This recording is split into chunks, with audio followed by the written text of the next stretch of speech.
नमस्कार प्रिय मित्रों, आर के यस कहानी चैनल पर आपका हार्दिक स्वागत है।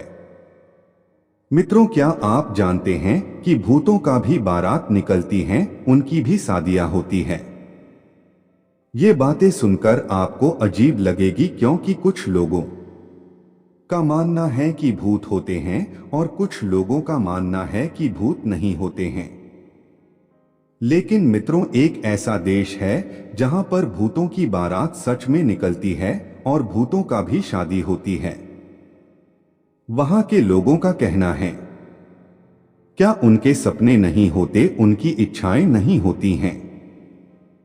मित्रों, उस देश में जैसे जब कोई कुंवारा आदमी मरता है तो उसको मृत्यु के बाद अकेलापन महसूस न हो, इसके लिए उस इंसान के घर वाले उसकी शादी एक औरत की लाश के साथ करवा देते हैं और औरत की हड्डियों को उसकी कब्र से खोदकर उस लड़के के या पति के कब्र में डाल दिया जाता है। इस वजह से वहां अक्सर महिलाओं की लाशों के चोरी होने या भूत दुल्हन को बेचने के लिए महिलाओं की हत्या की खबरें भी मिलती रहती हैं। उस देश में मरने के बाद भी महिलाओं की स्थिति बदतर हो जाती है। मित्रों, उस देश का नाम जानने से पहले हम अपने भारत देश के बारे में जानते हैं, एक कहानी के माध्यम से। मित्रों, अगर आप जानना चाहते हैं कि वह कौन सा देश है जहां पर ऐसी परंपराएं आज भी प्रचलित हैं, जानने के लिए हमारे साथ वीडियो में बने रहिए। रही बात भूत की बारात की, तो वो अक्सर गांव में हमारे बुजुर्गों को दिखती भी थी। एक घटना अक्सर हम अपने बुजुर्गों के मुंह से सुनते थे। भूत उनसे बीड़ी मांगता था और न देने पर भूतों के साथ उनकी लड़ाई भी होती थी। ऐसे ही बचपन में एक बुजुर्ग हम बच्चों को अपने जमाने की भूतों की कहानी सुनाते थे। तो चलिए कहानी शुरू करते हैं, फिर उस देश का नाम जानेंगे। एक गांव में लगभग 50 साल पहले तेज झमाझम बारिश हो रही थी और सारे गांव में घनघोर अंधियारा था, क्योंकि प्रकाश के लिए केवल लालटेन के अलावा गांव में और कोई व्यवस्था नहीं थी और बीच बीच में आकाशीय बिजली की चमक से गांव के वो कच्चे छप्पर वाले मकान दिख जाते थे। उस घनघोर अंधियारे में एक आवाज आई, है मगरू दद्दा, अरे ओ मगरू दद्दा। बारिश से बचने के लिए द्वार पर प्लास्टिक की बोरी ओढ़े किसी व्यक्ति ने आवाज लगाई, अरे इतनी बारिश में कौन है भैया? अंदर से ही मगरू बोले, अरे दद्दा हम हैं, राम सजीवन न्योता खाने नहीं चलोगे? बाहर खड़ा व्यक्ति बोला। इतना सुनकर अंदर से मगरू ने कड़ी हटा के दरवाजा खोला और लालटेन लेके बाहर निकले और बोले, अरे राम सजीवन, तुम आज किसके यहाँ न्योता है? हमें तो नहीं पता है। उसको देखकर चौंकते हुए मगरू बोले, और चेहरा भी नहीं दिखाई दे रहा था। इसके बाद राम सजीवन बोले, अरे दद्दा भूल गए का अपने निहोरे कक्का के यहाँ? आज ही तो उनकी अम्मा की तेरही है। बारिश की वजह से हम निकल नहीं पाए, अभी निकले तो सोचा आपको भी लेके चलें। राम सजीवन ने मगरू को ध्यान दिलाने की कोशिश की। मगरू बोले, अरे भाई अब कौन ऐसी बारिश में और अंधियारे में जाएगा, छोड़ो तुम ही चले जाओ।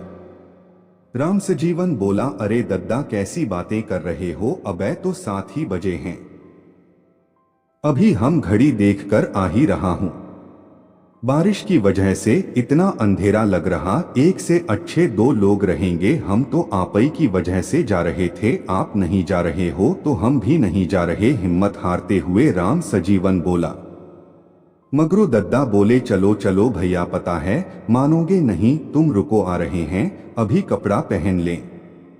राम सजीवन को तसल्ली देकर मगरू अंदर गए और कपड़े पहन छाता और टॉर्च लेकर बाहर निकल आए। उनको आता देख राम सजीवन के चेहरे पर एक अजीब मुस्कान तैर गई।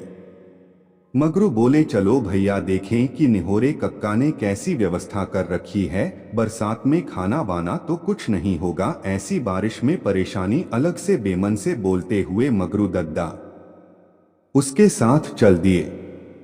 बारिश में कच्चे फिसलन भरे रास्तों पर दोनों बातें करते हुए चले जा रहे थे। बातें करते करते गांव निकल गया। गांव छोड़कर खेतों के रास्ते आ गए। अचानक से मगरू के कदम रुके और बोले, अरे हमें कहाँ जा रहे हैं? राम सजीवन निहोरे, कक्का का घर तो पीछे रह गया ना। यह सुनकर राम सजीवन बोला, घर तो पीछे रह गया दद्दा, लेकिन वहां तेरही की व्यवस्था नहीं की है। मौसम खराब हो रहा था, घर किचकिचा भी हो जाता, इसलिए यहाँ उनका जो सजिया खेती को जोतने पर आधा हिस्सा लेने वाला है, उसके यहाँ व्यवस्था की है। कुछ दूर चलने पर उनको वो मकान भी दिखा और चहलकदमी भी दिखाई दी। लग रहा था कि वाकई कुछ प्रोग्राम वगैरह हो रहा है। खाने वाले लोग जमीन पर लाइन में बैठे खा रहे थे, परोसने वाले परोस रहे थे। राम सजीवन सबसे राम जुहारी कर रहा था, लेकिन उस हल्की रोशनी में मगरू को चेहरे ज्यादा पहचान में नहीं आ रहे थे। इसलिए उन्होंने सोचा पहले खाना खा लेते हैं, और वो उस कच्चे मकान के लकड़ी से पटे बरामदे में राम सजीवन के साथ लाइन में बैठ गए। पहले पत्तल आई, फिर पानी का कुल्हड़ आया। वो पत्तल धोकर खाना परोसे जाने के इंतजार में प्रकाश की इतनी व्यवस्था नहीं थी, तो अंदाजे से ही सारे काम किए जा रहे थे। खाना परोसा गया और परोसने वाले ने पतीले से बस एक ही सब्जी परोसी। इसके बाद अब मगरू ने हाथ से सब्जी को टटोला तो कुछ अजीब सा उनको महसूस हुआ। सब्जी को टटोलने के बाद मगरू ने कहा, है राम सजीवन, ये कैसा न्योता है जहां खाने में बस एक ही सब्जी है? अपने बगल में बैठे खाना खाते राम सजीवन से वो बोले। मगरू दद्दा की बात सुनकर राम सजीवन बोला, हाँ वो बस एक ही तरह के मांस का इंतजाम हो पाया, इसलिए अब कोई समस्या नहीं। अब आदमी के मांस की भी व्यवस्था हो गई है। हाँ हाँ हाँ हाँ हाँ करके राम सजीवन ने अजीब तरह से हंसा। इतना सुनते ही मगरू दद्दा के सारे शरीर में बिजली सी दौड़ गई और रहा बचा काम आकाशीय बिजली ने कर दिया। जैसे ही बिजली चमकी, उस प्रकाश में उनको अपने पत्तल में पड़ा वो मांस और हड्डी दिखाई पड़ी, और साथ ही बगल में बैठे राम सजीवन का असली चेहरा दिखा। बहुत ही भयानक चेहरा। होठों के नामो निशान नहीं थे, जिस वजह से उस कटे फटे चेहरे पर केवल मांस चबाती बत्ती सी दिख रही थी। गालों में आर पार गड्ढे, जिस वजह से खाया हुआ खाने का रस उनमें से निकल जा रहा था। आसपास भी ऐसे ही अजीबो गरीब शक्ल वाले लोग दिख रहे थे। यह सब दृश्य देखकर तो मगरू दद्दा का कलेजा मुंह में आ गया। एक चीख गूंजी और न जाने कैसे उनमें इतनी फुर्ती आई कि एक झटके में वो वहां से खड़े हुए और वहां से भागे, लेकिन उनको सबने पकड़ने की कोशिश की, जिससे वो एक बार फिसले, लेकिन फिर सबके हाथ पैर झटके और फिर भागे। फिसलन की वजह से वो सब भी फिसले। प्राणों का मोह और जिंदा रहने के जुनून ने उनमें इतनी शक्ति भर गई कि उन्होंने पीछे मुड़ के नहीं देखा और जी जान से दौड़े। कुछ दूरी तक उनका पीछा किया गया, लेकिन एक निश्चित सीमा तक ही वो सब आगे बढ़े और फिर पीछे मुड़कर वो वापस चले गए। चमकती बिजली में वो मुर्दों के शरीर हिलते डुलते वापस जाते हुए दिख रहे थे। भागते भागते मगरू दद्दा को गांव के छोर पर एक घर दिखा और आशा की किरण भी, और वो दरवाजा खटखटा के वहीं गिर पड़े। किसी ने दरवाजा खोला और उनको अंदर ले गया। सुबह बेहोशी से उठ के उन्होंने देखा तो वो निहोरे कक्का का ही घर था और उनके यहाँ आज की ही 13वीं थी। दोस्तों, इसी तरह की कहानी हमें अपने पुरखाओं से सुनने को मिलती थी, लेकिन बात करें उस देश की तो वह देश है चाइना। मित्रों, चाइना में तो बकायदा बड़े धूमधाम से भूतों की शादी करवाने की प्रथा चली आ रही है।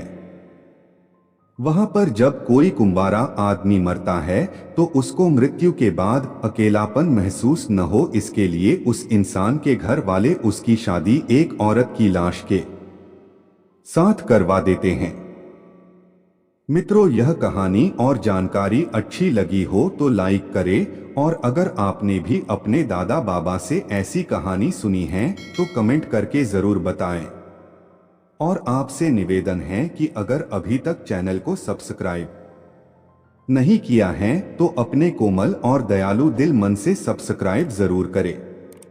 धन्यवाद।